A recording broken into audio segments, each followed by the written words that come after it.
He set such a high standard. A lot of businesses recognized that and followed suit with that. And so you see the culture of America being changed by just one man's idea of what, if you act like you know what you're doing, you look like you know what you're doing, people find out you do know what you're doing. Now, we had a little bit of a discussion today about uniforms. Well, it was because of IBM's uniform that did it more good than it was their work. Because when you saw a man walking down the street with a briefcase, a white shirt, a high-rise tie, and a suit on, you said, that guy works for IBM. Now they say, he's a Mormon missionary. You're beginning to catch the culture that's changing. Who changed it? Why did it change? Well, there's a lot of changes came about, but a lot of it was because of people. People who had ideas, people who wanted to do something. Not be just the run-of-the-mill, but took an idea and ran with it. That's what's happening to these generations. They migrate from one to another. It's just one guy one time, but pretty soon it's five guys. But they take an idea and they enlarge it. And they make it happen. That's basically what's happening all the way through it. In the Generation X, we've got cell phones. We've got all the Berlin Wall. We've got the fall of the Russian government. I remember when I took a trip to Russia for the first Russian Jamboree, right after the fall of the Communist Party. And there was an old man standing on the corner, and he had a suit on, or a suit coat, I should say, and all his medals that he had won during the war hanging on his suit coat. And he saw us, and we were in our scout uniforms. And he came over and through an interpreter, he said, "You're Americans?" And I said, "Yes." And he said, "Well, I used to be in the Russian Army, World War II. And it wasn't until just a couple of years ago that I found out my government had lied to me all these years." Kind of relate that to what happens today.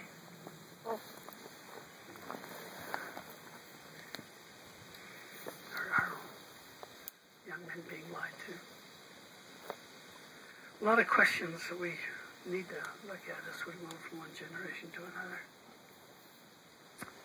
The people of Russia admired the United States. They were told that all the cars that are parked out in front of a factory were all put there for the picture.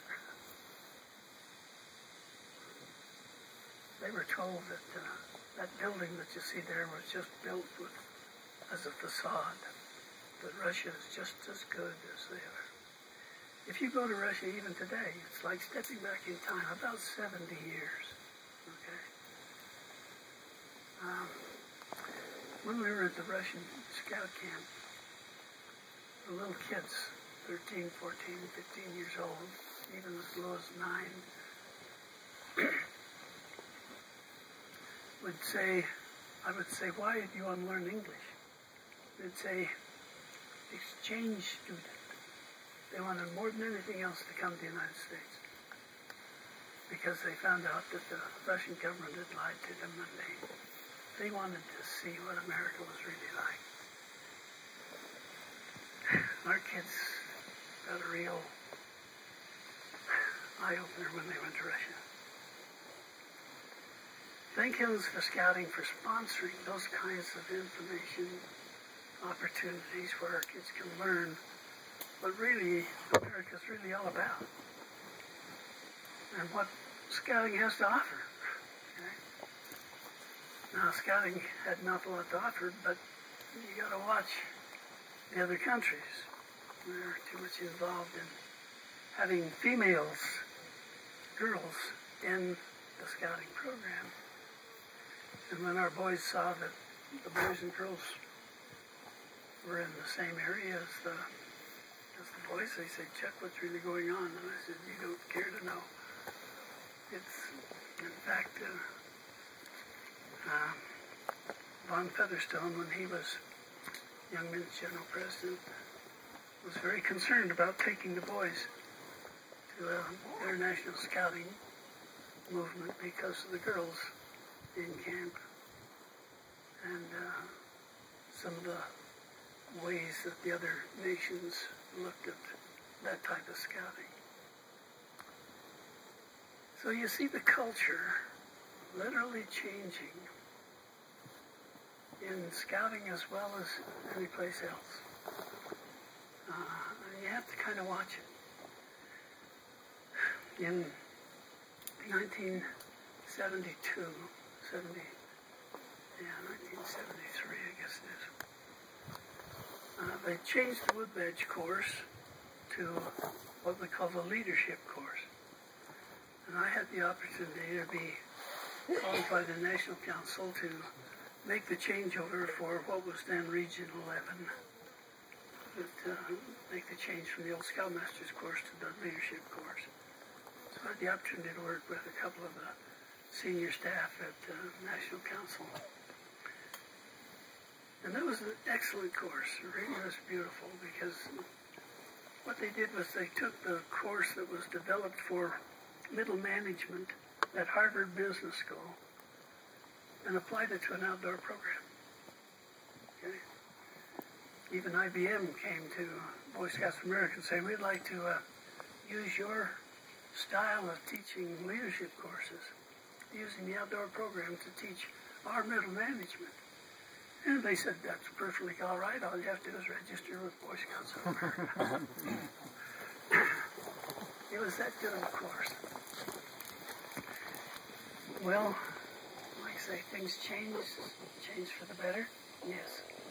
It was now teaching men how to really be leadership responsible for boys and how to work with them.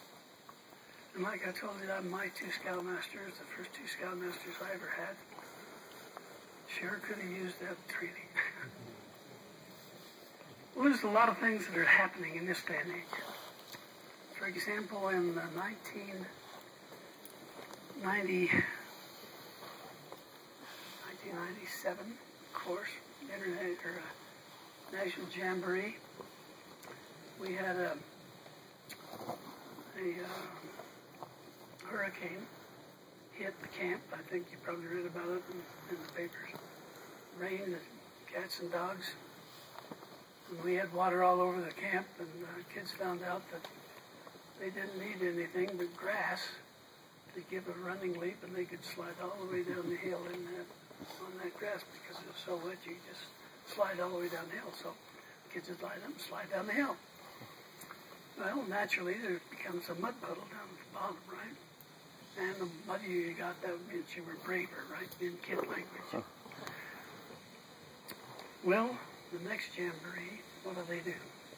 They create a mud puddle so that the kids can swing across it and have a lot of fun, right? And they have a place where you could change your clothes. If you got muddy, change your clothes. And change back in the uniform when you got through. But in the 2001 Jamboree, they said, well, we can't do that anymore because we can't sterilize the mud. So there's a few rules that are now being written that kind of take away the things that kids love to do, scouting love to do. Part of our cultural change. It's interesting to see how these things evolve, you see. You give a man a little authority, and what does he start to do? He starts to find out how he can make his job more powerful. Okay? And so he starts writing rules and regulations that inhibit us from doing a lot of the things that we used to do because it was fun in scouting. Okay? Now there are a lot of things that change that are needful. Can't have open flame fires anymore. I backpacked all through Idaho and Montana and Washington and Oregon and British Columbia and every place else with my Explore Scouts. And We had open fires all the time.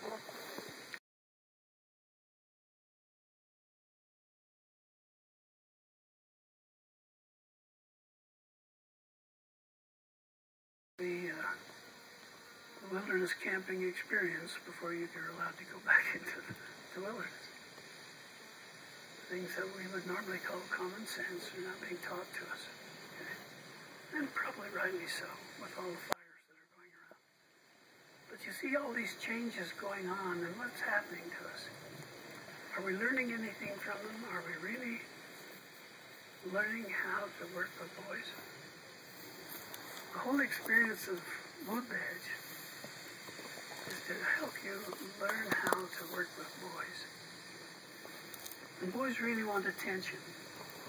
I found out that a good snowstorm in the high mountains, or a good hard rainstorm in the high mountains, is one of the best things for boys. And why? Because it's bragging rights when they get home. Okay? I suffered through that 4 inches of snow in the middle of July up on Mount Snowy Sides in central Idaho. Bragging rights. And what do kids like to do? They like to brag. But what do? We create an environment for them nowadays where they can have that kind of adventure. If we're not, shouldn't we be? That's what kids like to do. May I close with one story about what I've been trying to say all along. Scouting is fun, it's interesting, but it changes lives. I had a young man in my Explorer post. He's 17 years old, going to be a senior the following year. And he doesn't want anything to do with scouting. Nothing to do with scouting. Okay. His mother comes to me and says, "Chuck, you've got to help me with my son." I keep working with him. I have a GTO at the time. You know what a GTO is, right? Pontiac. I had a GTO. I let him drive it. I let him take it up to 100 miles an hour. I wouldn't let him go 120, but that's my place, okay?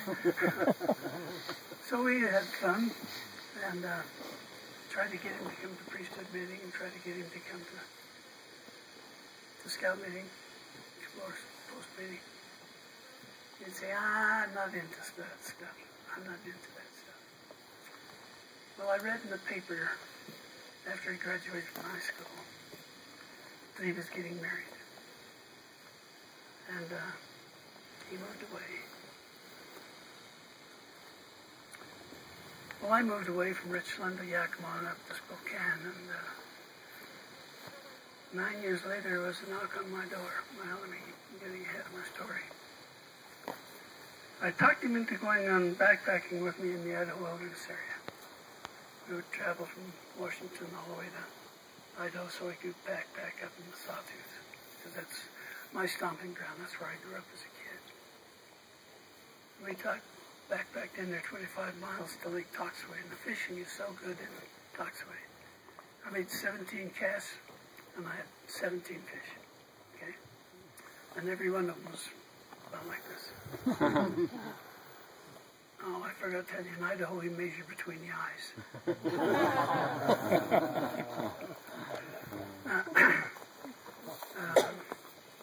The Thursday night was my night. I didn't tell the boys that, but I always fixed a couple of, I had number 10 tin can, I fixed some hot water. And I sat down and had a cup of hot chocolate. And some kids would come over and sit down by my fire, and we'd start to talk. And I'd say, "You want some hot chocolate?" "Oh, yeah."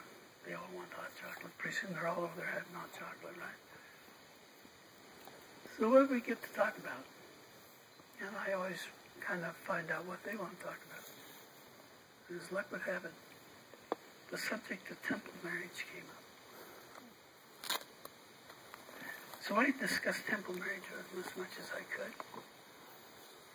And I told them how important it was and what a tremendous opportunity it was to take your bride to the temple.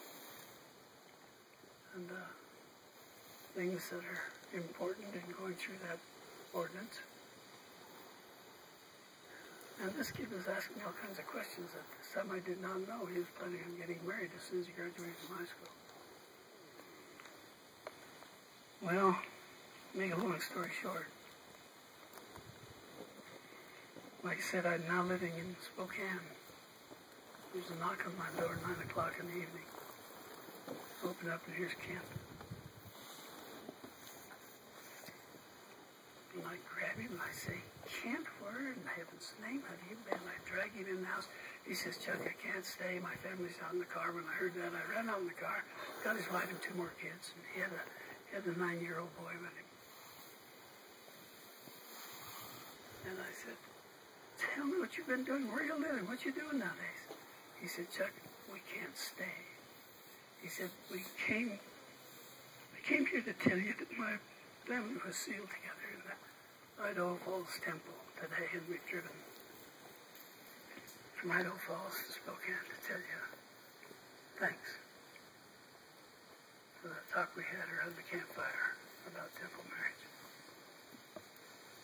He said, now, Chuck, we've got to leave. I've still got to go home and tell Mother, who still lived in Richland, Washington, which is a 2-hour drive away. When you use scouting the way scouting is supposed to be used, you receive rewards far greater than you can anything else. I count my blessings for the boys I've had the opportunity to serve. Yes, I've had some nice successes in my life. I've been on the board of directors of 3 of the most prestigious international organizations. I've lectured for IBM for 2.5 years throughout Europe and the United States on the use of the computer in the field of medicine. But my blessings came from my service that I gave as an Explorer Post Advisor.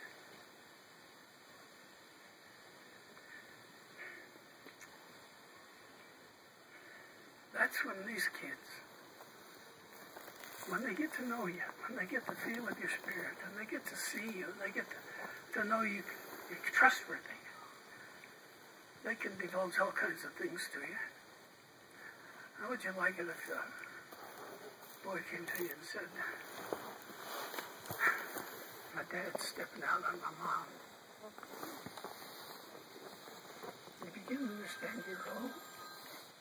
You begin to understand what it's like to counsel with a 14-year-old, 15-year-old boy who's got a real problem that he can't tell anybody. In fact, Ella Bishop feels like communicating. If I tell my mom it'll kill her, I can't tell my little brother. What do I do? You begin to understand the role of the Scoutmaster. You begin to understand the role of scouting, the adults, why we have what badge. We're not out here to have fun. We're out here to really learn how to work with boys. You have 4 programs you work with. Each one has an opportunity to develop a boy into a man. And that's your job. That's your job. As to the boy who Dad stepped out, we devised a plan that he would work with his dad. And like I say, I moved from Richland to Yakima. I got a call from Chuck, will you come to my missionary farewell? I'm going on a mission to England. I said, I'd be delighted. When I pulled up at the parking lot, he saw where I was heading. He grabbed hold of, he came running out to where I was parking the car. I didn't even get the motor turned off. He had the door open and was pulling me out. I said, boy, you're really excited about this mission, aren't you? He says, it's better than that. Mom and Dad are going to the temple with me. You get the understanding of what this is all about? It's not about fun and games, but we need fun and games in order to get an opportunity to work with boys. It doesn't matter how old they are, they all need help. Well,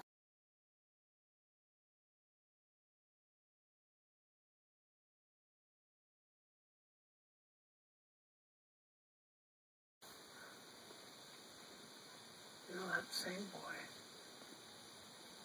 when I was called to be a bishop on campus, was called to be a bishop on another stake on campus. Same time. You begin to catch on. We talk about the generations. Yeah, the generations are all there. They all have their ups and downs. They all have their means. They all have their ways. But our responsibility in scouting is still the same. We have to teach boys how to become men, how to solve problems, how to have fun, and how to help each other. If we miss that vision, we forgot all about Baden-Powell, because that was his idea. That was his idea. It's been stated that Baden-Powell has probably been baptized in the church more than anybody else. It's been stated that Baden-Powell probably been through the temple, had endowments done more than anybody else. And he's probably enjoying it right now because he had a good thing. He had everything right except one thing. He didn't have the priesthood. Now you have the priesthood. If you take the same vision with the priesthood, imagine what you can accomplish. Times change. Generations go and come and go. But the problem still exists. We have to teach youth how to be trustworthy and loyal and friendly and courteous and kind, obedient, cheerful, thrifty, brave, clean, and hungry. 13th Scout law, right? Scout is hungry. Eats when he can, where he can, what he can, all he can, and from a can. Okay. You got the picture. Well, why are you in Wood Badge? Give me an answer. Was the boy? To turn boys into men. Oh, you guys are all right. Keep it up. That is our objective. To turn boys into men who are going to live the Scout oath and law. We sometimes get the program mixed up with the purpose. The program is so you keep a boy active, but while we're putting a man with a boy, or in some cases a woman with a boy. The whole objective is to help that boy become the man that the Lord wants him to be. That's the fun of scouting. That's the thrill of scouting. I had one father come to me one day. I have to tell you the story. He says, Chuck, how come my son is closer to you than he is to me?